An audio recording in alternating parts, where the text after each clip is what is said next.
Hey, this is Bryce Johnson from Expedition Bigfoot. You're listening to the Paranormal Zone.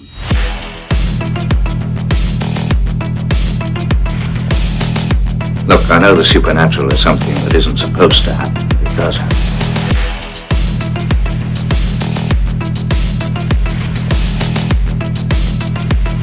A ghostly apparition in the dark of night.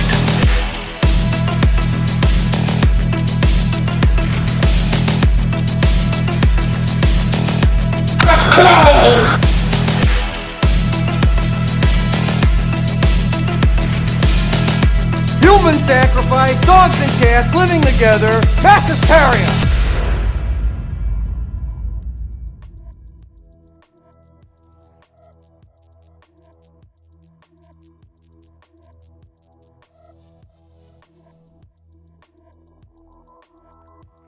Hey there, fellow zoners and paranormal ponderers. You are in the Paranormal Zone, your weekly dose of all things, you guessed it, paranormal, strange, and mysterious. My name is Patrick Koffenberg, and I am joined, as always, by my co-host with the ghosts, the paranormal poster boy himself, the slowly wasting away, Michael Carbno. Now, we joked earlier today, Mike, we do not recommend your weight loss program, although it does seem to be working. Yeah, I guess. I've lost some poundage. Poundage. I don't know why that word gives me the heebie-jeebies. It does. Yeah, it's just, I don't like it. No, what was it, like 24 pounds so far? That's pretty darn cool, man. That's pretty darn cool. You know, I said that in jest. You know, this isn't something you're going to be seeing on television, you know, on infomercials at midnight, you know, the Carbno weight loss plan, because unfortunately it requires severe back pain, and I don't think anyone wants to go through all of that. But hey, whatever works, right? Well, yeah, you know, I don't eat like I used to. Like today I didn't eat at all. Well, what the hell? I have no appetite. I have nausea, but the doctor has given me something for that, so I will be fine. I feel nausea coming on, and I just take a pill, and it's gone. Yeah, and then she said it's caused by pain, most likely. Yeah, you take a pill for the pain that causes nausea, then you take a pill for the nausea, and then you take a pill for the nausea, and it's that's frustrating. I can just see your medicine cabinet just overflowing right now. Yeah, it is. I take too many pills a day, and they also added on another pain pill on top of the other ones. It's not like good grief, take as needed. It's like a take every day thing. So now I'm on like Lyrica and Celebrex and something else, and Cymbalta for my mental issues, and my also helps with pain. So now here's the question. Are there, or is there, a pill that helps you see ghosts? Well, we shall find it and get it for you. Okay, all right. Yeah, prescribe me that paranormal pill, will you? Yeah, that's a mouthful right there. Paranormal pill. Yeah. Well, hey, it is good to see you. Thank you for making this work today, Mike. It is Friday, February 24th. Usually. This, thanks. He has to throw in the usually. Anyway, go ahead. This is the very uniquely titled Ghost Stories 3. Yeah. So you dug deep for that one. Man, my brain is still hurting. I mean, I was scraping the bottom of my whatever you want to call it, bottom of something. Well, as we kind of joked about earlier today, we were going to try and make it sound like we have yet to speak with our guests, but hey, we're not fooling anybody. Man, we just got done talking with your niece. What life? What experiences in the paranormal, man? That is, I was in awe in a lot of time. Yes, that's the word I was gonna just prescribe for you, because I could see it on your face. Yeah, that was pretty intense, man, pretty intense. And I do want to say, I want to make this clear, is that and as you listen, as the listeners check it out and go through the episode, I did ask Rachel if she wanted me to edit out, very personal stories she shared. Right. I mean, I personally, selfishly, I felt bad for bringing it up. It was tragic. It was a tragic story. But she says no. It's a good thing to talk about. Yeah. And she had it in her email of she did. Things that she wouldn't mind discussing. Exactly. So she was good. But man, we laughed. I'm not going to say we laughed. We cried. we hugged over the internet somehow. But man, that was a great conversation. Thank you so much again to Rachel. That was an hour and 16 minutes of, I don't know. Listeners, you decide. We know you're going to love it. Yeah, it's definitely enjoyable. And she didn't know what to think, though, when we started going at each other about your driving and stuff, though. Yeah, well, I don't know. I fired back a little bit with some of my comments on our experiences at the Sally house, but we'll just leave that at that. Yeah, that's just a teaser for what's to come, and you'll enjoy it. Absolutely.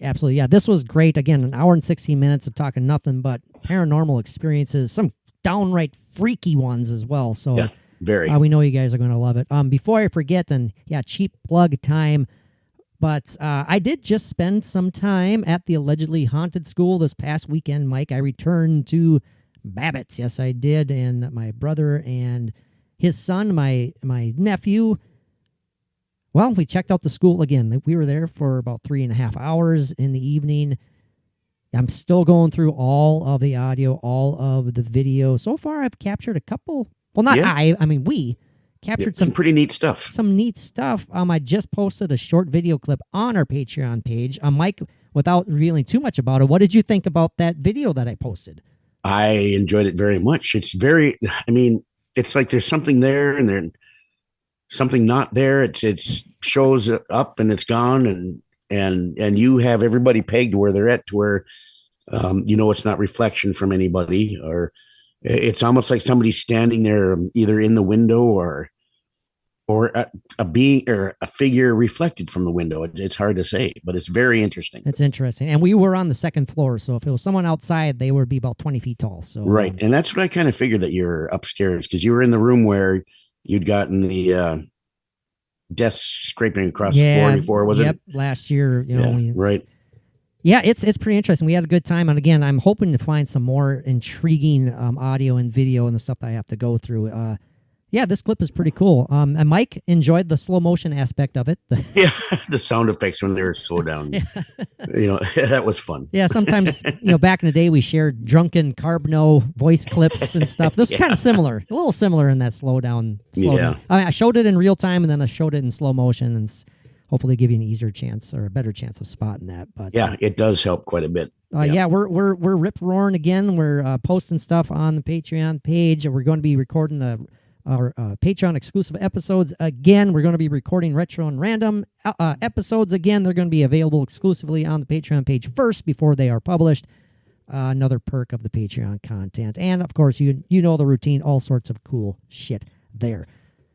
Well, Mike, enough rambling, I suppose, huh? Mike's chewing his fingernails, so I guess that's a sign. No. Yep. I'm intently listening to you and with excitement. Before we wrap it up, before we wrap up the intro here, I do want to I want to mark this down. I want to record this so we do not forget the next topic has been chosen. Yes. I am looking forward to this one. It popped in my brain. I'll share why it popped in my brain when we do record that. But the idea of your soul visiting you throughout your lifetime. I know that sounds kind of crazy, like your disembodied soul coming back, checking you out when you're a wee little lad or lass, all the way through your lifetime at particular important times in your life. That idea fascinates me, Mike. I think that we can have a good time. Absolutely. It could get a little deep. That's what I'm thinking too. We might have to take the proverbial brainwash after that to cleanse ourselves so we can function properly. But again, man, Mike, thank you for making this work. Thanks for coming back and doing this intro with me.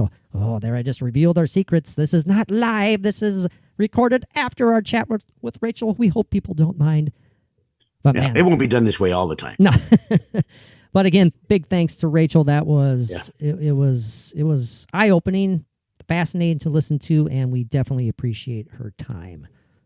we think you'll enjoy it. We so do, it. man. Enjoy Yeah. it. Without any further ado, here's our chat with Mike's niece, Rachel. For a while, I've always struggled with are demons real? Are they not? But I tell you, I've experienced some things that they did not appear to be human in any way, shape, or form. So, You mean like demonic or elemental or? what I perceived to be more demonic, and it seemed to kind of fit that, because if you would turn on the Christian radio station in the house, the activity would stop. So, yeah, very, very scary for an 18-year-old, 17, 18-year-old to be dealing with. Yeah. Damn. Not fun. I don't think that's a coincidence. So, as I said, podcasting 101, the main part is to make sure that you are recording. And I have been recording. Mike, meet your niece. Rachel, meet your uncle. I met her before she was born, actually. Yeah, my favorite uncle. Oh, that's awesome. She's such a good liar. Oh no, I'm just kidding. 2 others. I'm just kidding. I will take that. Well, you better. This is going to be a blast. Again, it's a pleasure to finally meet you, Rachel. Yeah. You have the honor of me thinking of the ultra creative title Ghost Stories 3. So you should feel good about that one. I put a lot of effort into that name, and I think you should be happy. That Mike's already smirking at me, so it's going to be good when Mike's smirking. But as per usual, we got off to a late start because Mike was, quote unquote, him. He was being a dink. So, she said something about a link, and I said, no, it's just her uncle being a dink. That's right. But actually, it was actually the computer. I mean, I turned it on, and it starts doing some update, and then lovely. Just slow. But everything's good now. Naturally. And I just had kids to deal with until I got sequestered in my bedroom here. So sequestered. There you go. Lock the doors. They can't get in. I'm kidding. Mm-hmm. The doors are just shut. They're not locked. See, at least you're sequestered. I'm usually banished. There's a difference between the two. So I wish I could be banished once in a while. Believe me, it would be a nice reprieve from the insanity that are my 3 girls and our dogs and, my husband and everything else. But oh, God, yeah. I kid. I love all of them. Yeah. It's all beautiful in the end. It is. Well, again, Rachel, this is going to be a blast. I've pulled out your initial email that you had sent me. I can't believe it's been that long ago. It was January 26th when we first reached out about talking with you on the podcast. So this is actually a second email reply. I'm using this as a point of reference because as our fellow zoners know, this podcast is all about all things paranormal, strange, and mysterious, and this is no exception. We're having a blast with our listener feedback episodes like this, sharing these personal paranormal experiences, these personal ghost stories, for lack of a better term. Man, where to begin? This is quite the list. It's impressive. I don't know if I'm jealous or thankful. I haven't been experiencing some of these things. Okay. It was a lot to deal with as a teenager. I'll tell you that much. It was. I can imagine. Yeah. Oh man. I wouldn't wish it on anybody, especially with not knowing at the time my clairvoyant aspects or intuitive aspects and not quite understanding a lot of that and how that kind of played into everything too. It was a lot thrown at me over the course of about 3 or 4 years. So yeah. I know Mike and I have mentioned this quite a bit. I'd like to get your opinion on it. Do you believe in the possibility that one's personal ability to experience a paranormal is inherited or can be inherited? Being that your uncle is someone who's been, basically followed his entire life. My feeling on it is that it does tend to run more strongly in some families, but everybody has the ability to do it. Just for some people, getting through it initially and learning how to kind of open that up is a little bit tougher. But I think there are definitely some where that family lineage, there's just something about us that, it's more wide open for us. It never fully closes down when we're growing up. And I didn't even know that it was a family thing until I was 22. So because that was when I kind of came out of the psychic closet, so to speak, to my grandmother, my Nana, so Uncle Mike's mom. And I told her, I've seen all these crazy things and, this and that. And the other. She said, oh, honey, it runs in the family. Papa has it. Your Uncle Mike has it. And I was like, well, damn. I didn't Grandma swear in has it. front Great of her, grandma but has it. yeah. Had it. Yep, and that's what Papa told me too. And he said, oh yeah, it goes all the way back up into Canada and who knows how far back beyond that. I was like, well, suddenly it makes a lot more sense. And now, I feel a little better, but if I had known so much sooner, it would have helped. Yeah. I could have understood so many things at such a young age, but I just it took is them what as it they is. came. I just took them as they came. Oh yeah, that's all you can do. Yeah. So were you For sure. were you bothered by this, not being aware of this? Did it kind of strike you in a way that wasn't necessarily positive when you first started realizing this? Not really, because I had been told by a coworker of my mom's who was a brilliant, gifted medium. I met her when I was 15, and she's like, you're not crazy. And never met me. My mom had never really told her anything about me, and my whole seeing things psychically or whatever was always kind of hush hush in the family, because it had gotten me institutionalized at 12 when I told a therapist that I could see and hear things that nobody else could. Oh gosh. So yeah, that's a whole long story in and of Oh, itself. man. But so at 15, my mom had this coworker friend of hers come over to visit, and like I said, never met her a day in my life. My mom had never told her anything about me other than I was her daughter. She looked at me, she said, you're not crazy. I go, what? She said, the things you see, the things you hear and feel, you're not crazy. And I was just like, okay. And fighting back tears. Yeah. And I was just like, what do you mean? She goes, you're psychic, you're not crazy. And it was just finally like, oh my God, okay. Because for a year more or less, I had doctors shoving pills at me and putting me on all these black, medication that now has a black box label for adolescents, that they were shoving at me for almost a year, saying, here, take this, you're schizoaffective, you're this or that or the other, even though I didn't fit any of the criteria. I was just put through an exorcism, and then they figured I was good after that. I don't know. Yes, that did happen, Rachel. I know. Are you serious? Yes. That's Nana put me through an Wow. exorcism. I remember Mike their first sharing churches. that. Yeah. I've never heard about that. Have you ever shared that on the podcast, Mike, or is that too I personal believe for you? I have. Yeah. Maybe Mom and Dad, it's they one just that I didn't catch, but they wanted me to go. I was just a teenager, and they wanted me to go to a church meeting with them some evening weekday thing. And I thought, okay, I'll go. And after it was over, we were kind of all milling about in the foyer, I guess you could call it. And all of a sudden, these people were standing around me, and they had me sit down right there where we're at in a chair. They brought a chair over, and they all had their hands on my head, screaming and yelling at the devil to leave my body and speaking in tongues, and just, I mean, they were trying to get me to speak in tongues, and I couldn't do it. I mean, it was just an experience that I don't ever want to go through again. I don't blame you. I had no idea. Yeah. Wow. But I'm not, never held anything against Mom and Dad. I mean, it's just, just the way it was. And I just carried on. Wow. Come on, Mike, you got to finish it. Carry on. Not my wayward My son. wayward son. Yeah, there you go. Thank you very much. Thank you. Another running lame joke on our part. Yeah. Hey, that's fine. We have a lot of them. They're so old that people don't even hear them anymore, probably, when we say them. That's true. So- That's true. This kind of go right over their heads. Okay, No, Rachel. I'm still of that age where, I'm right on the cusp of Gen X, so I still catch a lot of those references. That's good. That's good. We Yeah. appreciate that. I made it into the baby boomers by 2 years, for crying out loud, or something like that.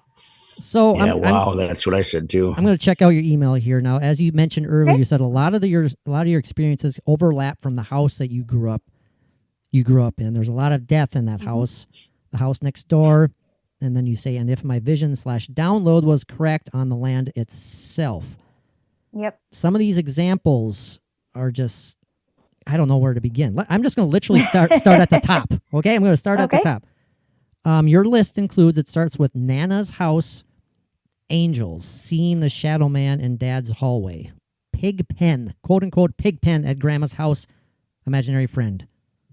Do you know where you're going to lead us down now? Well, sure. The angels at Nana's house. So Nana and Papa again were my grandparents. So my dad, Steve, and Uncle Mike's mom and dad, we call them Nana and Papa. One of my earliest memories, and I don't even know how old I was. Probably, I don't even know if I was old enough to talk, but I remember laying in my crib at my Nana's house and seeing an angel standing beside the crib. And I told Nana about that at one point. She said, well, we used to pray over you during one of my Bible study groups or prayer groups or whatever it was. And I said, no kidding. She said, oh, yeah. And I thought, well, that was really cool. So, I mean, it's crazy because a lot of my memories from early childhood are really spotty. But that is one that I clearly recall is just like laying in a crib or a bed of some sort, at least at Nana's house. And right next to the crib was what you would picture to be like your stereotypical angel, where he was glowing and wearing a long white robe and just kind of smiling down at me very serenely and peacefully. And like, it was always just a very comforting feeling. So yeah, one of my earliest memories. Wow, that's quite the memory. Do you recall if it was like a male or a female image He beside seemed your to bed? be male. Okay. Yep, it seemed to be male. And he had dark hair, and I don't really remember facial features, but I remember it was male and he had darker hair.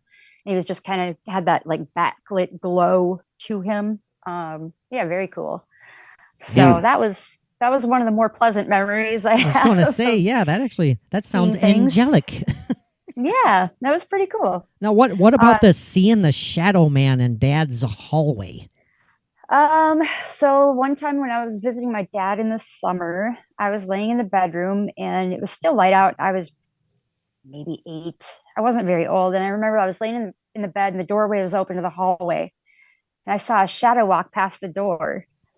And I was like, I don't think that was my dad. So I yelled, I'm like, Dad? And I heard him yell from the living room. He goes, what? I said, did you just walk past the door? He says, no, I'm sitting here watching TV. And I was like, okay, but I just saw somebody walk past my door. He said, you're probably just dreaming. Go back to sleep. And I'm like, okay.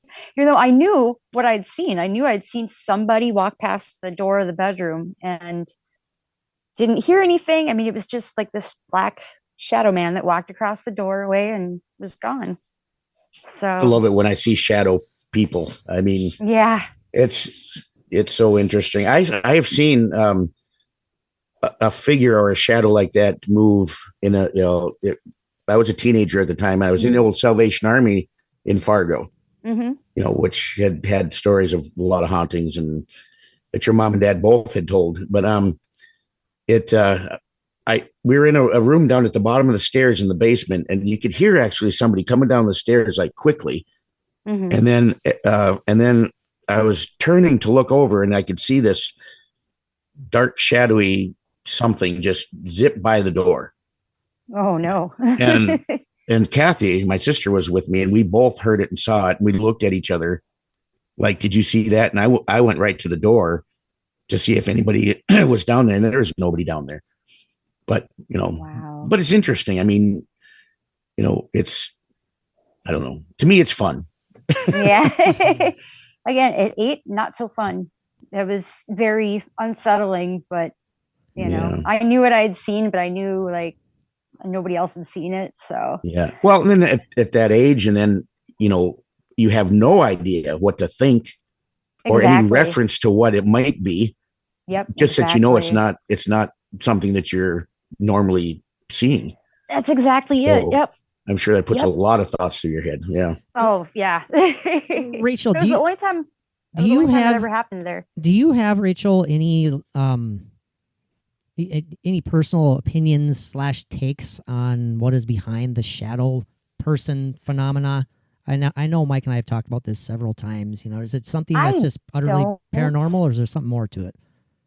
I really don't have any feelings or thoughts on it one way or the other. I think because spirits and energies can manifest in so many different forms, that, I also believe that there are elementals, and I believe that there all sorts of different things, but shadow people are just one of those things where I don't really have a whole lot of opinion on because I haven't had a whole lot of experience with them personally, so I don't know. But I mean, they're definitely real. Yeah, I believe anyway. Yeah. But as far as what they are, I don't know. I think they have a definite their own category in the paranormal.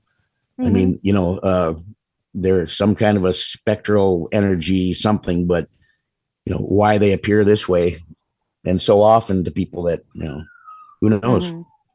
Exactly. Well, that was not my dog. No, I figured that.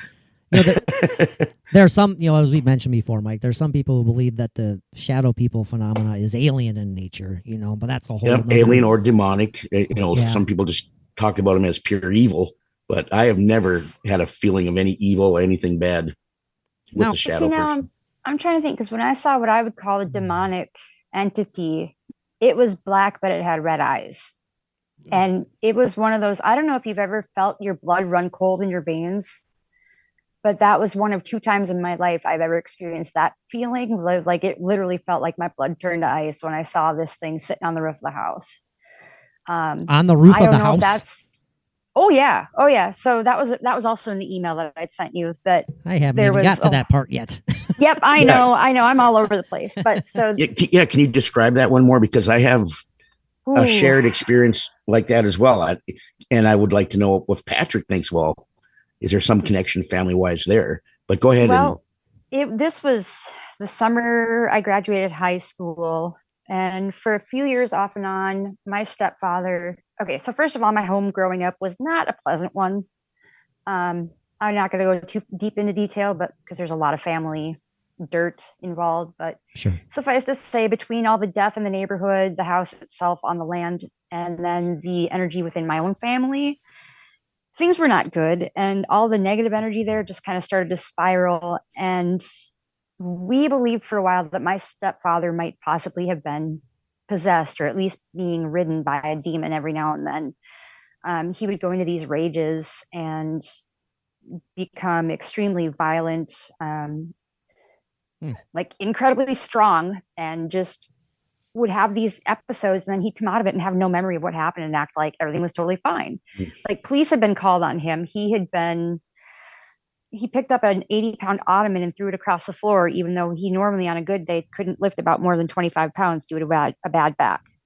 I mean, so these things that were definitely beyond normal for him.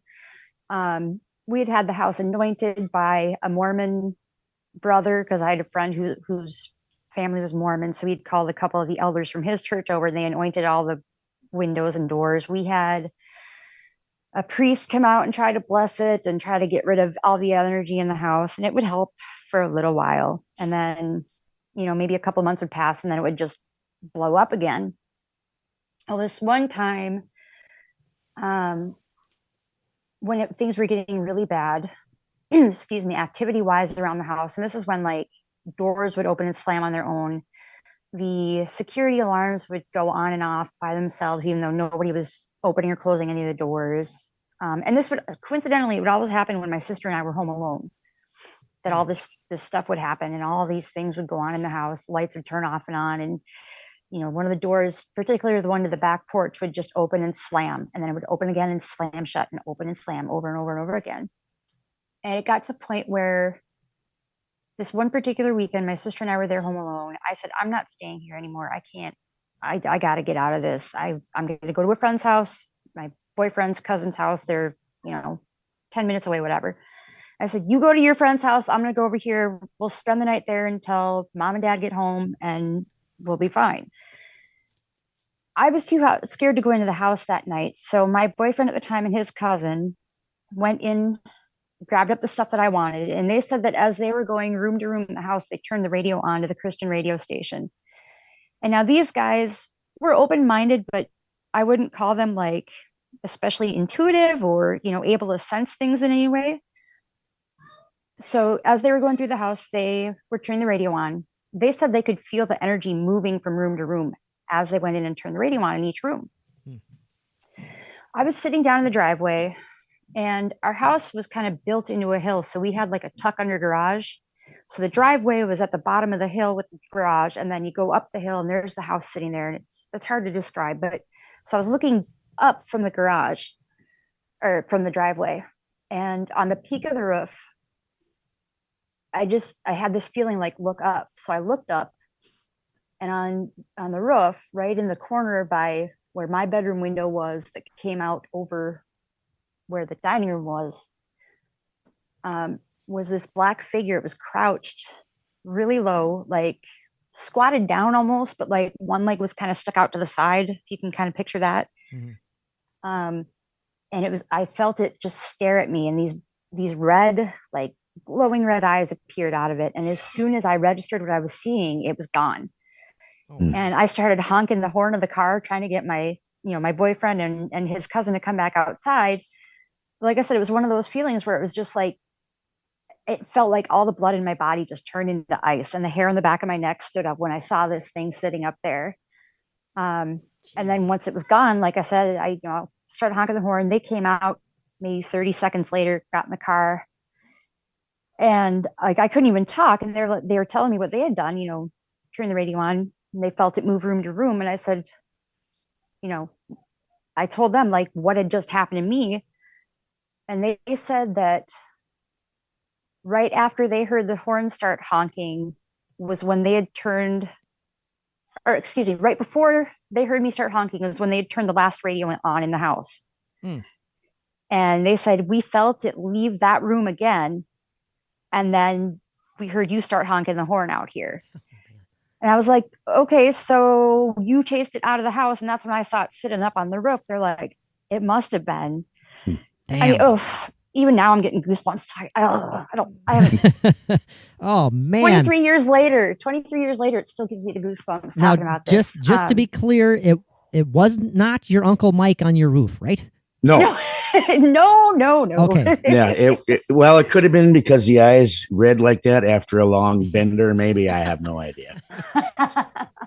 I have an observation to make here, and I think it's cool because you are related, obviously. But when you're recalling stories and you're telling stories, I was thinking the same thing. You are just like your uncle, because I can see it that you're picturing it in your mind's eye again, and you're looking as it happened, when it happens, and your facial expression is totally telling the story. Very, very similar between you two, right there. Yeah, it's like you're watching it as you're describing it, because it's in your mind so much. Like that girl I saw in your Nana and Papa's house, Mom and Dad's house, and all that. It's just amazing. It stays with you. It does. It definitely does. Like I can still picture, like the blackest black that you can ever possibly imagine is how this thing looked. But yet I could still make out like where the limbs and everything were, and. Oh man, that was a feeling I never, ever want to experience ever again in my life. Is that something this might seem like a dumb question, but is that something that you've ever thought about? Like, I don't know how artistically inclined you may be. Have you ever thought about painting or drawing that image at all? As kind of like a self-soothing, I don't know how you want to describe it, just to kind of expunge it out of your system, so to speak. If you don't mind it looking like a Jackson Pollock with just splatters everywhere, sure. Okay, hey, that works. I don't have the artistic ability that some of my family members have gotten. Let's put it that way. I'm more musically inclined than artistic. So. Gotcha. Well, maybe you'll write a song about it someday. Maybe, but yeah. Ooh.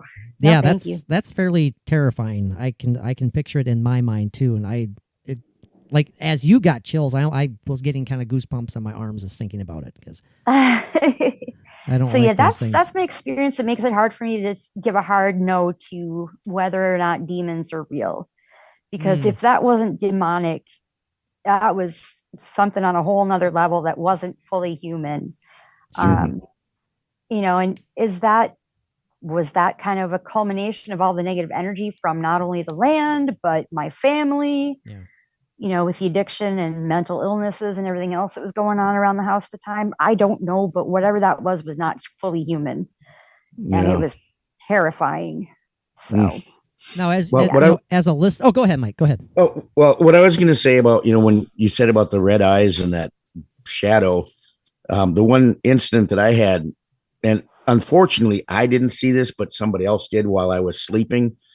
My first wife, when we lived in Maine in a very old building, and I was sleeping, and she said, and she actually woke me up with this too, and she said there was just a shadow or a very black figure, like from the shoulders to the head Ugh. at the ceiling, coming out of the ceiling. And it had red eyes, she said, red glowing eyes. And it was looking right at me, staring at me. Ugh. And I said, well, what did it do? Did it? And she said, it just slowly went back up into the ceiling. And it was gone. Ugh. Terrifying. Oh, no, thank you. But like I said, Right? unfortunately, I didn't see it. So all I can do is go by what she said. But What do you mean, unfortunately? You're fortunate not to have seen well, because then I would have had more verification that something was really there instead of I know, I get you. she may have seen something but I don't know. It's just, it's crazy. Well, and I told one of my old Mainer friends, this older guy, he said, yeah, that was a dirty, stinking devil. That's the only explanation he had. Hey, down home, simple explanations that usually This old guy turn out with to be this true. thick Maine accent saying that, it was, it kind of went into your system a little bit. Did they have houses with witch windows up there, or is that more like a southern or more down the southern part of the coast? I wouldn't doubt it if it's up there. I didn't think about it at the time to even notice, but I wouldn't be surprised. Yeah. Okay. That was just a random thought I had. I'm sorry. Now, what okay. is this? I mean, we have your list includes lots of fun demonic stuff. Man. Yeah, it was good times. Yeah, let me good tell ya. times. Yay, demons. My favorite subject. Well, yeah, Everybody knows. As a listener, Rachel, you know that I'm sure you know of my Catholic upbringing and how I can't shake some things, and it's just like I'm very sensitive when it comes to all things demonic. And Mike, He's sensitive to everything. Oh, come on now, Mike. Except actual paranormal experiences. Hey, now, yeah. You're just gonna need to have Ghost Rochambeau you before you believe it, aren't you? Hey, I believe it, but as we've said 1,000 times, I'm afraid I just need to get that whack right in my face type thing and stuff. But I always tell them when I'm going to die first, and you're going to be the first person I come to see. I appreciate my body that, will be Mike. laying on the ground still warm, and I'm going to be slapping you in the face. Oh man! All right, Patrick. So they'll be. And then I'll say hi, and we'll chat a little bit. So it'll have be a beer. warm body. So is that going to be more of like a zombie slap, as opposed to like a paranormal slap, or are you going to do both? I'll be dead. It's just Oh. hadn't had time to cool yet. I'll be slapping you in the face. Oh man, Rachel, you have here listed. You wrote down the thump on the deck that Jet heard and growled at. Yeah. Then feeling someone lay on me. Oh my God. So that was after I'd left home to go to college. And I was going to school about an hour away from home. So I'd come home occasionally on the weekends. But my room had been given to the next sibling below me. It's kind of how it always went in that house, because it was only a 3-bedroom house and there were 6 of us kids, but grouped many years apart due to remarriages and things like that. So the oldest, as soon as the oldest in the house at the time moved out, then the next one up would get the big bedroom. So my younger sister had that room. So I was sleeping on the couch one night on a weekend. I'd come home to visit, and it hadn't snowed yet. I remember that. So like it was cool at night, but it hadn't snowed. Why I remember that much, I don't know. But I was laying on the couch, and one of the golden retrievers my parents had at the time, his name was Jet. He'd always been just super sweet dog, never super protective or anything like that. But he'd always come lay on the floor right next to the couch when I'd be visiting on the weekends. Off the living room was a deck, wooden deck, and it was, 8 feet up off the ground because it covered the driveway. Like I was saying, it was built into the garage was built into the house, so it was tucked under. So the deck came out off the top of the front of the house to cover the driveway. And I was laying there. I didn't have TV or anything on. I was just laying there trying to go to sleep. And all of a sudden I heard a thump like somebody had jumped on the deck. And it rattled the floor in the living room enough that I felt it in the couch. And Jet, the dog, like I said, he was laying on the floor right next to me. He put his head up and just froze. And then a few seconds later, he let out this growl that I'd never heard from him before. And it was one of those, like, that's a don't mess with my human growl. When you hear it, you know it. Mm-hmm. And so he heard it and he felt something too. And I remember thinking, what the hell was that? And I thought one of my sister's friends goofing around out there, trying to surprise her or something. But then I didn't hear anything else. I didn't hear any footsteps on there. I didn't hear any of the chairs being moved around on the deck or anything like that. It was dead silent. So I was just like, chalked it up to just another weird thing about the house. Shit happened all the time there. So I was like, okay, whatever. And a little while later, I started to doze off. And then I woke up because I felt like breath against the side of my face. And at first I thought it was one of the dogs coming up to sniff me. So again, I didn't pay too much attention to it. And the next thing I know, it felt like somebody crawled up onto the couch and was like starting to lay on top of me. And a man started to whisper something, but I freaked out so bad. I don't remember what he said. I think he said my name. But when I sat up, I pushed forward, like I put my hand up like this and pushed forward, and I felt a face, but there was nobody there that I could see. And the dog was standing there with his hackles up and his teeth bared, not growling, not making any sound, but just staring at like the middle of the couch right next to where this entity would have been, if you could have seen him. The dog was staring right at that spot. Just, oh my God. Again, don't know what it was. That was the only time anything like that had ever happened to me. Never. Ugh. I don't have an explanation for it. Again, it was just one of those weird things that happened in that house. That's something that needs to happen to Patrick. It was the weirdest part was feeling like somebody's face, like feeling flesh against my hand, like I caught somebody right around here when I pushed and I, pushed them away. That was the weirdest part of it. Damn. Could it have been like a weird partial sleep hypnosis thing? Sure. I don't know. Mm-hmm. But that was freaky. That's terrifying. Yeah, that you can chalk that up to terrifying for sure. Now, that's not sadly after the demon on the roof, that wasn't that scary. Yeah, that's very true. Compared to the rooftop demons, that's nothing. Yeah, nothing. That's kind of a story that didn't happen to me, but it happened to my mom.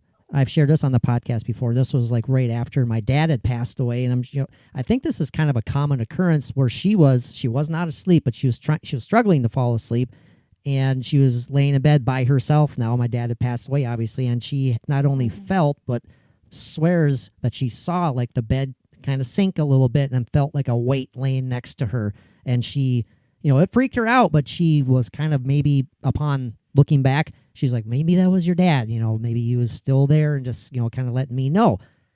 I don't know. Her. Yeah, I would like to think that was something, they're comforting her. I hope it wasn't anything, Yeah, negative. I would definitely say that, yeah.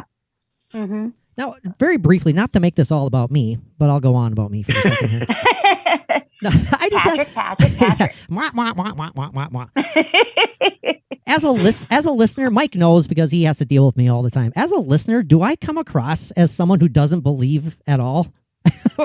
or no. just okay. No, just that you're very hesitant to believe your own experiences. Gotcha. Okay. And that's what I meant when I said it's going to have to take a ghost Rochambeauing you for you to finally be like, okay, yeah, fine.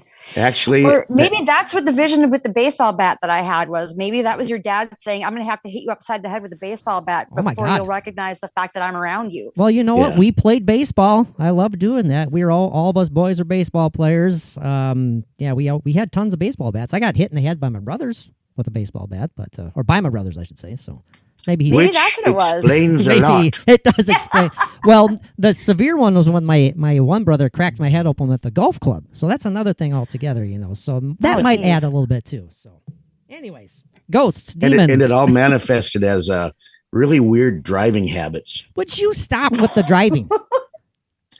Okay. Do you know what the little stick on the left side of the steering column is for, Patrick? Is that an issue? Moving on. Moving on. Well, you, Rachel, didn't have to put up with that guy's horrendous snoring at the Sally house. So, Hey, at least I slept. yeah, I couldn't sleep because you were keeping me up.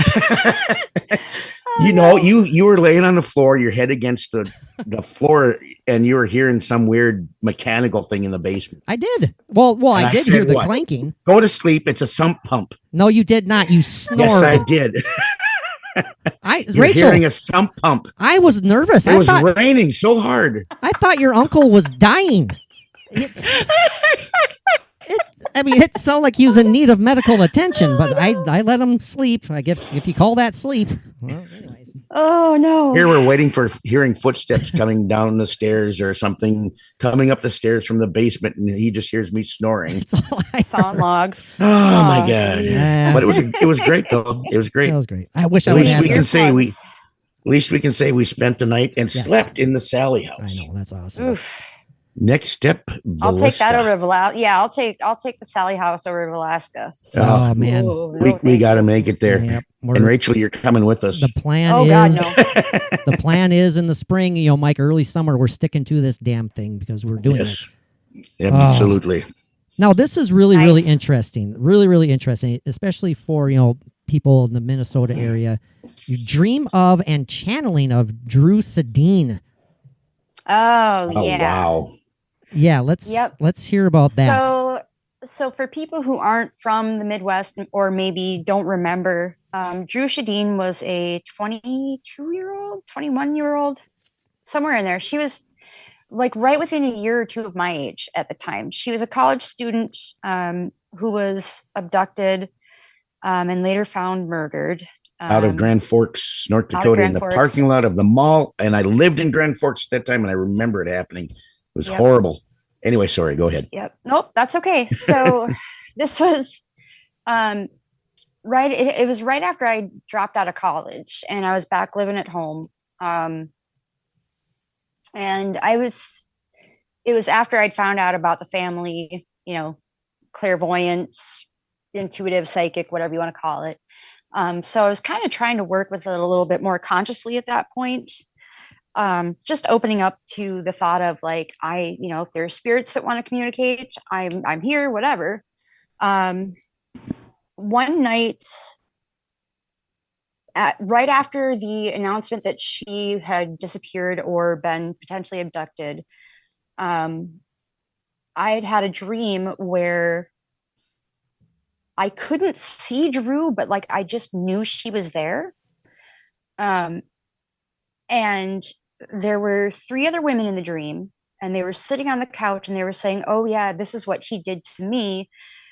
Did he hit you upside the head too?"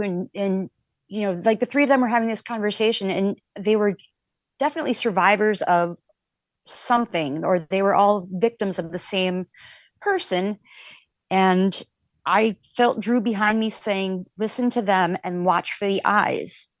So as these women are talking, like in my dream, above the 3 of them, I saw these just evil, like soulless eyes, and they were very distinct, just the shape of the eyebrow.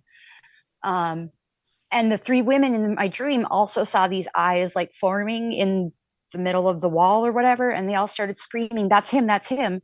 And I heard Drew Shadeen behind me say, "That's him." And then I woke up.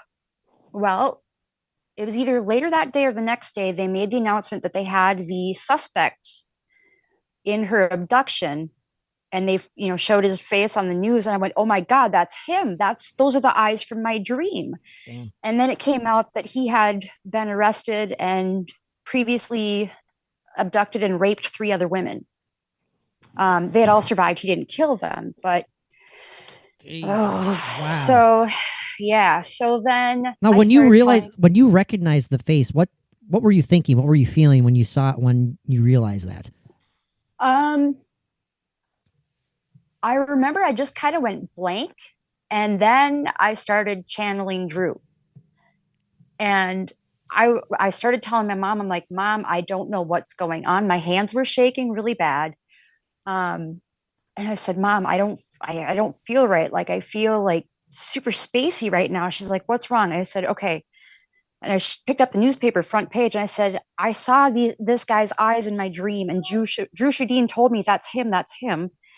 And I think she's still here and wants to talk. And my mom was like, okay, very calm, very, at this point, she'd kind of gotten used to the fact that I just picked up on weird things and, it was just part of who I was. She said, okay, well, what does she want to say, honey?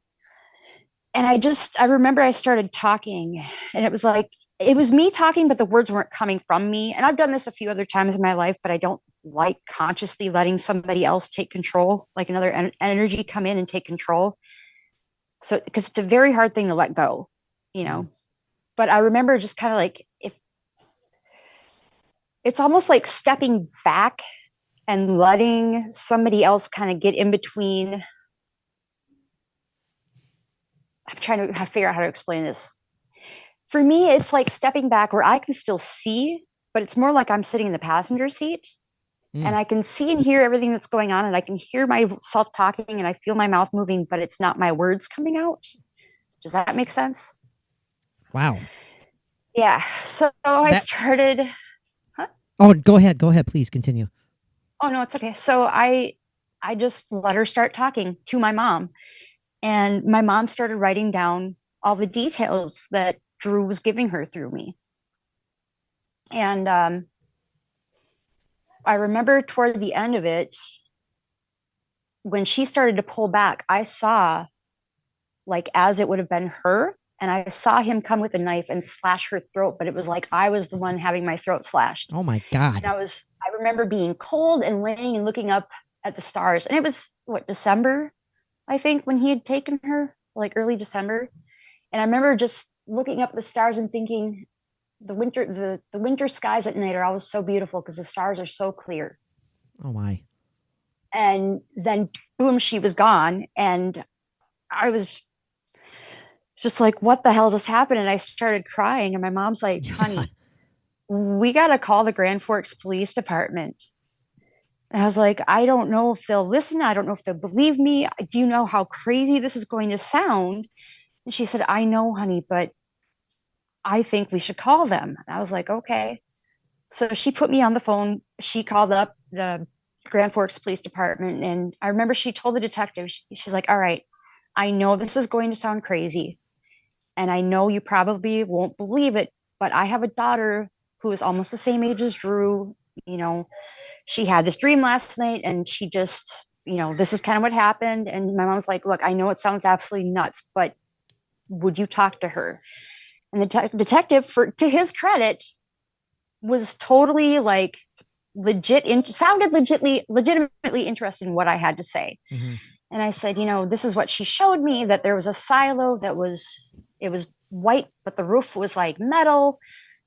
She was taken to an area that he was incredibly familiar with. It was just east of the river or like just north of the river or something like that. And he knew the area very well. And she was very insistent and repeating, he knew the area, he knew the area, he knew the area. And I repeated that to the detective. I don't know how many times. I said, you have to check in areas he knew because she is adamantly telling me that he knew the area. And I was on the phone with him for probably 45 minutes and he was asking me questions. I was answering them to the best of my ability with the information that I was getting from Drew, and he said, so is she still alive? And I said, no, he slit her throat. And that becomes important later on. So anyway, I get done talking to him. Within the next couple of days, the news came out that Alfonso, whatever, I don't remember his name. Yes, I think that's it. That he had been convicted of raping 3 women in the past, and that they were focusing on a farm that he had been employed at, as far as searching for Drew. And they found her the following April, I believe. And I don't remember if Drew had told me that she was north of the river or east of the river or whichever it was, but it ended up being exactly the opposite of what I had said. But everything else fit. Where she was on a farm he used to work at. One of the silos closest to where she was found was white and it had a metal roof. They finally had released that he had tried to suffocate her by putting a bag over her head. And then 10 years later, when all the case files were finally released to the media, I read that he had slit her throat. Yeah, I remember hearing about a very large knife that he had. Something in the news back at that time. Yeah. Yep. But they never released until that I had seen until about 10 years after the fact that he had slit her throat. Yeah. So that was like that last little piece of validation for me, that it was like, oh, but it was just like, I don't know if me talking to the detective helped them at all, or if they'd already, kind of had all that information or whatever, or if that was just meant to be some sort of a lesson for me to trust. Or verification, that you're giving them that they might, get out of that, Yep. But I remember I told God and my spirit guides and everybody after that, I'm like, look, I don't want any more murder victims coming to me, because that was draining and I don't want to do it. Oh man. Thank you. I can only imagine. My goodness. This family thing like this is really odd, because, I'm not meaning to come back to me or anything or compare stories, but I remember one time when I was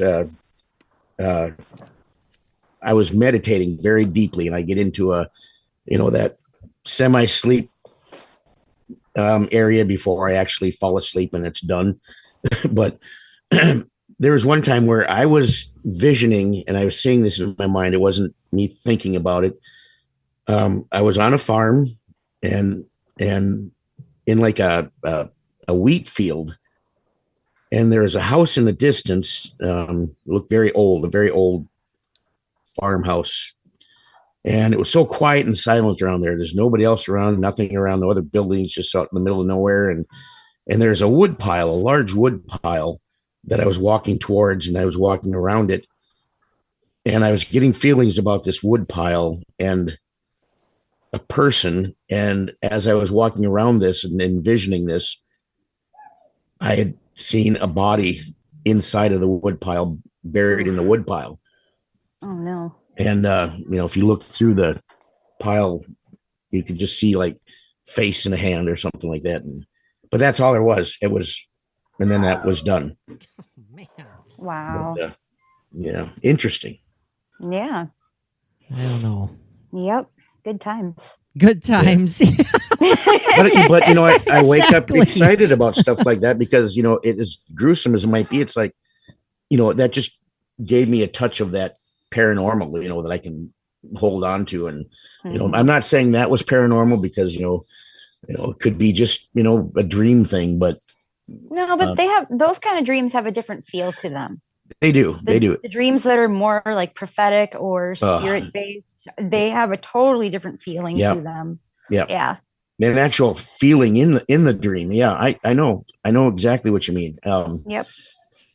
But there's a different sense of reality to them. That's, I don't even know if that's a good way to explain it, but for me, whenever I have dreams that have a message coming directly from spirit, it feels more like reality than a dream. Right. And I don't know how to explain it any better than that. Like, I know consciously I'm asleep, but I know it's not a dream, because there's just that hint of realism or reality or whatever you want to call it. But just a totally different conscious feeling. thought. Yeah. Yeah. Yep. Exactly. I had this dream about the Minnesota Vikings winning a Super Bowl. Well, good luck Dream with that, on. The Wild will get to the Stanley Cup before the Vikings ever get to the Super Bowl. Hey, you know what? I'll take anything. I'm starving for a championship. Come on. Oh, I know. The Wild are doing their typical second half of the season choke. So He's starving for that, like he starves for affection every day, and he does not do well with it. Hey, I'm not going to go on to that. I'm not going on any further in that one. We'll let that one lie. Let's go, Patrick. There's a lot to talk about here. Oh, I know there is. I don't know how we're going to top Drew Shadeen. That is amazing. That story, that experience we had. Another one here, a vision a vision of your house burning, someone dying, and it actually coming to fruition 15 years later. Yeah. Want to go on to the next one, or Man, no, is that too tough? Is that too much to talk about? it's a lot. it's a lot, man. but it's okay. You don't if Alright, if you're it's up to you. uncomfortable, it's up to you. If you're uncomfortable, just let me it's know. okay. We're getting far enough removed from it that I can talk about it pretty easily now. But so this was not too long after the whole Drew Shadeen thing. Mhm. I was having dinner at a friend's house, and my mom was home alone. My stepdad had gone out of town for a trade show, and my mom was home alone. And I knew she was pretty, by this point, she was a pretty bad alcoholic. And I always had this fear because I had this. Okay, so this night I was at my friend's house, and all of a sudden I had this vision of the house burning, like the fire had started in the dining room, and I just had this feeling like it was going to happen and someone was going to die. So right away I thought, oh my God, my mom's home alone. She passed out with a cigarette and started the house on fire. So I called her in a panic. I'm like, Mom, what's going on? She's like, nothing. I'm just sitting here watching a movie. I'm like, okay. She goes, why? And I said, I just had this horrible vision all of a sudden of, fire starting in the dining room, and somebody died. And she's like, nope, I'm fine. Your siblings are asleep. My youngest siblings were maybe 14 and 12 at the time. They were significantly younger than I was. I said, okay, so let it go, but that vision and that feeling never left me. That house was going to burn down one day and somebody was going to die. But I had always assumed, that's the curse with like prophetic visions, is that something is going to happen, but you don't know how or when or who. Right. So for years, I knew that house was going to burn down and somebody was going to die. I had always assumed that would have been started by my mom passing out with a lit cigarette, and that she or my stepfather would be the one to pass away. Well, what ended up happening was in 2018, my baby sister, who would have been 21 at the time, and my baby brother, who was 24, they were still living at home with my sister's boyfriend staying there also. So my sister and her boyfriend had been cooking, and the oil caught fire in the pan that they were using. Now, my stepdad, like I said, there was a lot of mental illness in that house growing up. On top of a myriad of other things, he was a hoarder. And we had tried for years and years and years to get him to clean up and throw things away, and it just didn't matter how much we cleaned or how often we did it. It just, you couldn't stay on top of it. So when this cooking fire started, my sister's boyfriend decided to try to run through the house out the front door to dump the burning oil out. It spilled in the dining room. Fire started in the dining room. My brother, who was working third shift at Walmart at the time, was asleep in my old bedroom that used to be the attic. No smoke detectors in the house. He ended up passing away from smoke inhalation. Oh my Lord, that is awful. Yep. And that was 15 years later.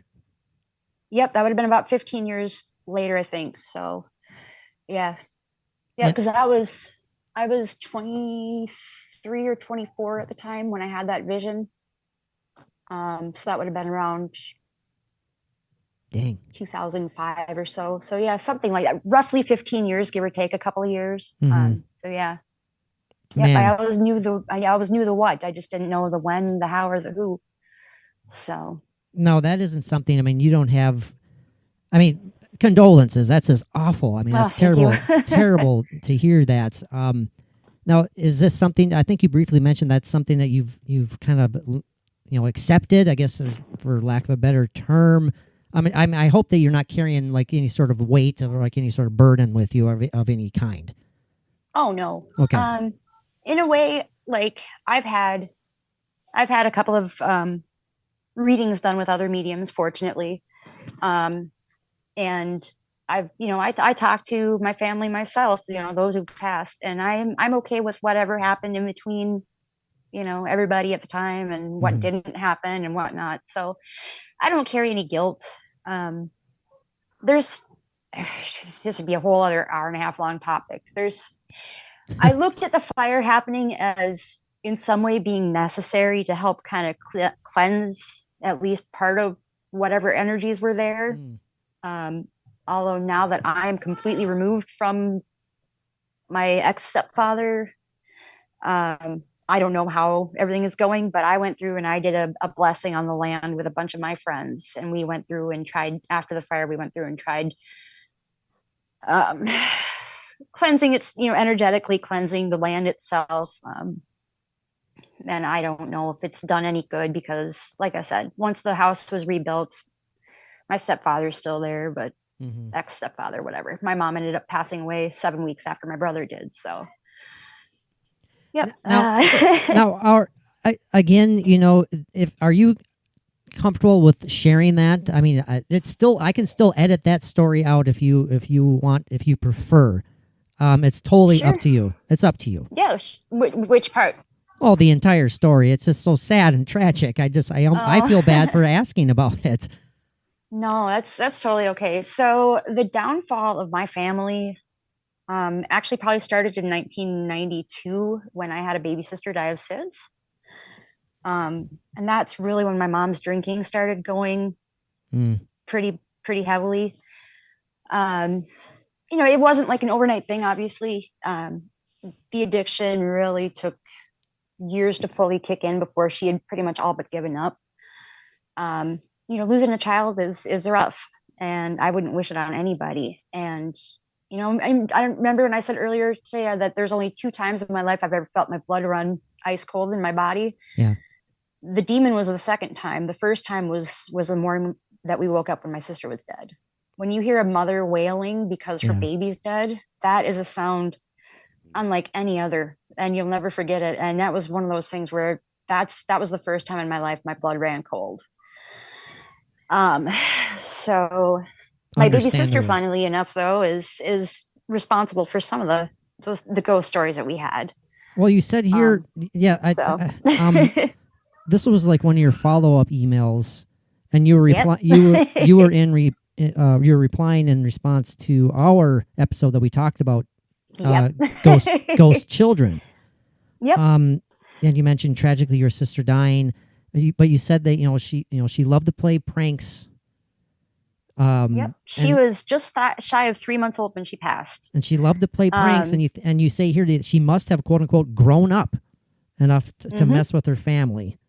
And you list a couple of her notable pranks, and I'd like to get your thoughts. I mean, share some of those pranks if you feel comfortable with that. And I'd like to get your thoughts on the idea of, I think Mike and I briefly covered this possibility of, the spirit, for lack of a better term, of a child, maturing, growing up, on the other side, so to speak. So you can, once you go to the other side, you can choose whatever age you want to present yourself as, or whatever energy you want yourself to carry as far as age, or, like appearance wise too. Like, if you pass away at the ripe old age of 102 and you want to go back to when you were 30, you can. Conversely, if you pass away when you're a baby and your soul gets to the other side and says, hey, I want to present myself as, an 8-year-old for now, you can do that. You have that ability. I believe that you have that ability to choose what age you present yourself as once you're in spirit. So my baby sister grew up to some point. I'm not sure exactly what age she chose, but she was old enough to be a mischievous little brat sometimes. And I say that with nothing but love in my heart. Of course. She, on Halloween morning one year, I think I was probably in like 7th grade. I know I was in middle school. And like I mentioned earlier, I had 2 siblings that were also very much younger than me.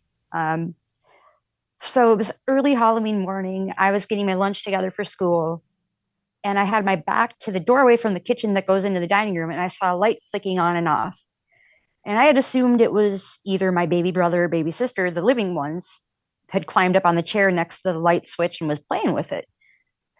So without turning around, I was still making my sandwich and I just said, hey, knock it off. Quit playing with the light. And it kept going. So I turned around and it wasn't the dining room light that I was seeing flicking on and off. It was the light inside of the oven that was flicking on and off. And I was just like, okay, that's new. And that's kind of freaking me out. So I yelled for my stepdad and he came in and he's like, oh, come on, Ginny, knock it off. My sister's name was Ginny. And when he said that, it stopped. Oh, wow. So, yeah. I had a VCR in my room, the good old VCR days. It didn't even have a remote. That's how old this thing was. Yeehaw, VCRs. Yeah. And you remember how when you used to turn them on, like they would kind of make that like whirring and clunking noise? Oh, absolutely. Like the heads had to reset a little bit every time you turn it on. So this VCR would just at random in my room just start turning on and off by itself. It finally got to the point where I had to unplug it when it wasn't in use because I got sick of it. Because no matter how many times I would say, hey, Ginny, if that's you messing with it, or if that's anybody else in the house messing with it, please stop because you're waking me up and I'm tired of it. It just kept happening. My ceiling fan in my bedroom, we had gotten the windows replaced, so there wasn't any like severe air leaks or anything. Windows were airtight, but my ceiling fan in my bedroom would just start to spin on its own. And then that would like just stop and then spin the other direction. Oh, really? In That's- opposite direction, even. That's Yep. being manually manipulated. Yep. One time I get cold sores and I have ever since I was in grade school. Excuse me. One time I had a cold sore, so I had my little tube of like Carmex. Nasty stuff, by the way. Agreed. I had it. Agreed. Yeah. Oh, yeah. I had it set. I sat down on my bed to put on a pair of socks, and I had set the tube of Carmex right next to me. Put my socks on, stood up, went to grab the Carmex. It was gone. I kid you not. I spent 10 minutes tearing apart my bed. I ripped all the covers off. I moved all my pillows, shook the pillowcases out, looked under my bed, pulled my bed away from the wall so I could look all the way back against the wall.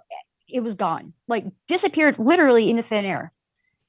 And I was just like, okay, Ginny, if you're playing a prank on me again, can you please bring it back? And then I left my room, went downstairs to grab something or do something. And I went back up a little while later. There was my tube of Carmex right where I'd left it after I'd remade my bed. So that's the kind of mischief she used to cause in the house. Oh, my. Yeah. So she was definitely a prankster. Well, it has to be sort of comforting knowing that she's still messing with you. Oh, yeah. Yeah. Yep. Although I think she has come back as one of my daughters. I'm just not sure which one. Oh, no kidding. Because that was a feeling I had gotten a long, long time ago, too, was that she'd be coming back again in one of my kids. And then I had 3 girls. It's like, well, button, who's got the button? I'm not sure. Right. So. Oh, man. Yeah. Yep. No, For sure. Gosh, I hate this part, but you know we're running out. We're running out of time here. But I want to. What did you mean here? What do you mean by Hugo in the basement? Oh, Hugo was the man who built the house, the original part of the house that I lived in, and the street that I lived on was named after him. Oh. And he used to hang out. Apparently, he would hang out in our basement because my stepfather used to collect like World War II and older military rifles, and he liked those. So apparently, he would sit down there and like look at my stepdad's rifle collection and stuff, and just, you know, he liked to hang out down there. But he would turn lights off and on also, and literally until the day my brother died, if he had to go down in the basement. Once he turned that light off, he would come flying up the stairs as fast as he could because it scared him so much to go down there. I mean, you would have thought that he was running like a striped-ass ape was chasing after him, just as fast as he could up the stairs. And you always knew when he was coming, too, because you could hear him just running as fast as he could. It was hilarious. We used to do that in my mom and dad's house. Well, I did anyway. At times when I was really little, coming up the stairs, I swear you would hear 4 steps behind you creaking. Oh, no. And it happened a lot. And I would end up just booking up the stairs, you know? Yeah. But, you know, most things in that house never bothered me, but that freaked me out. Yeah. But Yeah, there were always places in that house, no matter how long I lived there, that at night I hated going past certain windows because it always felt like I was being watched. Same with certain parts of the yard at night. But for the most part, it was all just kind of run of the mill, whatever. You see a shadow. I would see, like, one time I saw like the shoulders and up of a person moving across the wall, but there was no way that a shadow could have reflected into my room the way that was on the wall. I mean, like I said, the lights turning off and on, things getting thrown off of shelves every now and then. It was all just part of living in the house. You just kind of got used to some of it after a while. I love that because I always take it so nonchalant. I know, exactly. That's what I was just going to say. Another thing she's inherited is the nonchalant, casual attitude about all this extraordinary stuff. It took me a long time to get there, though. I know. So I'm teasing. I'm teasing you. I honestly had to fake it till I made it. So it was a fake it till you make it thing where, like, I had to tell myself it wasn't scary and it wasn't bothering me. And then, eventually I started to believe it. Now, well, for me, I was so lucky because of, like my dad, from the time I was born, he was into that stuff. And I grew up with that. So I was really lucky to be just such a part of that my entire life. Positive, positive support from, it's amazing. Mm-hmm. Yeah. Well, Rachel, do you have time to share? I want to ask about this because the idea of portals is fascinating to me. Both Mike and I, we've talked about this several times. Mike believes his old house was a very active portal. You have here written down portal/littleboy/Roger. Oh, that was my apartment in Moundsview where I lived. It was this dumpy little fourplex where the walls were so thin I could hear my neighbor below me and next door peeing. Anytime they were in the bathroom. Lovely. Isn't that great? Yeah. And so there was for sure one resident spirit there that I named Roger because he was always there. And I just was like, okay, whatever. But we also had some spirits that would just kind of pop in and go from there. And one of them was definitely not a good energy. In fact, I was there home alone one day and I was so put off by this energy that I took a chef's knife in the bathroom with me when I went to shower because this particular energy freaked me out so bad. Wow. And I told it, like, you need to leave, banished it, whatever. And it left. There was one that showed up while my ex-husband and I were showed up standing at the foot of the bed. Mike, do you need explanation on that one, Mike? No, I just blocked it all out. Oh, okay, he blocked it out. So. I should have put a trigger warning. I'm sorry. That's all right. But that was a whole new level of mortification. So, and I said, never again. And I put the spiritual smack down. I'm like, look, I don't care who comes and goes from this apartment. As long as you don't mess with me or show up during those times, we're good. The little boy was interesting because, so my ex-husband had a son from his first marriage. And we had visitation every other weekend with him. And this is the same apartment. So one night we had just gotten home from somewhere and a friend of mine was right behind us. She had called me and she's like, hey, can I come over? Yeah, sure. Come over. So she was literally like 2 minutes behind us. And when we got into our parking spot, I looked up in our kitchen window and I saw a little boy looking down at me out the window. And at first I was like, why is my ex's son up in the kitchen? He's not supposed to be here this weekend, and then I realized, oh yeah, that wasn't him. Okay, we have somebody else hanging out, whatever. So we had gone in, my best friend comes in 2 minutes later. She's like, I didn't know you guys had your ex's son here. And I said, we don't. She goes, I could have sworn I saw him up in the kitchen window. And I'm like, oh, you saw him too. She's like, yeah, who was that? And I said, I don't know. That's the newest spirit to pop in. And I called him Michael. I don't know if that was his name for sure, but he was just a little boy, brown hair. He hung out for a few days. He liked to sit on the recliner that we had and like just kind of kick his feet back and forth. And we weren't too far from an elementary school, so I'm not sure if he I never asked him what his story was because I knew he wasn't going to stick around. So it was just kind of like, okay, you can hang out, whatever. But yeah, I don't know what his story was or where he came from. But the fact that my best friend saw him in the window, right after I did was kind of cool. It was like, oh, Yeah. Great nice. Confirmation and validation there. Exactly. Yep. Precisely. So that was kind of cool. Just as long as your next portal experience, you don't see your Uncle Mike pop out of there and say, hey. I'd welcome it. Okay, I know you'd welcome it, I suppose. He'll have his scally on, his scally, and Yeah, exactly. And my cane, yeah, everything else. Well, my gosh, Rachel, this has been beyond fascinating. Man, and I am so happy to feel and see the paranormal connection, family connection that we have. There's a lot. I'm trying to pass it on to mine too. They have it. They're not quite sure yet. It's like I they're just kind have of in that they want to believe, but they're still pretty young. So I just got to get things settled down in my life where I can concentrate better. And tell me about it. I'm getting there, and it's working out, and I'm doing more things, and it's just, I don't know. I got to get back into a level of sanity before I can really do it well. Believe me, I know. Ever since I had kids, like trying to actively tune into it has been, it's been tough. Yeah. So yeah. I understand when your life is all stressful all the time. It's tough. Yeah. And then there's Patrick. Well, there's what's that doing supposed just to mean? fine and experiencing nothing. Hey. Again, I'm just walking past that comment. I am not even going to dignify it with a reply. I am actually proud of Patrick of the progress that he is making, and he seriously is.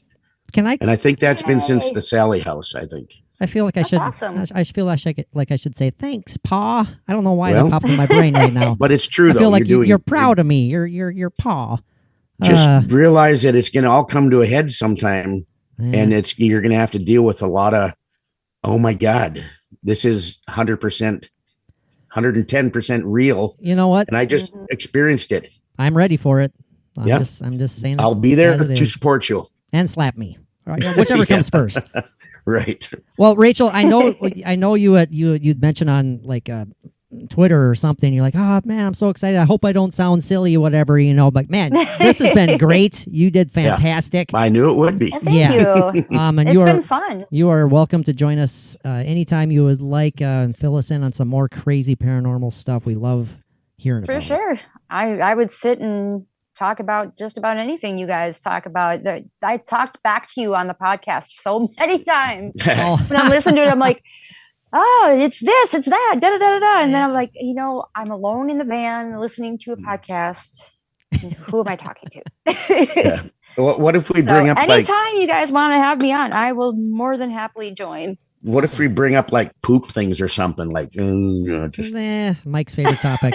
Oh yeah, the great visual there. Thanks, kids. Mike.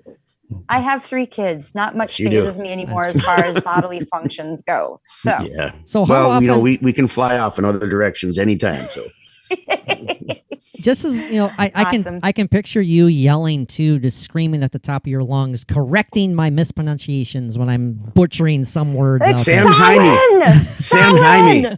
Sam Jaime. Sam Jaime. Sam Hain. Sam Jaime. Sammy Haney. Oh, what was the other one? There was another one recently now. Oh, I don't want to hear it. I can't remember, but there was another one recently. Shoot. Okay. Yeah. I'm sure Shouldn't have been too big a deal, though. He doesn't deal with those well. No. No, it's all good. It's all good. I got to razz you every now and then. I know. I appreciate it. It's all awesome.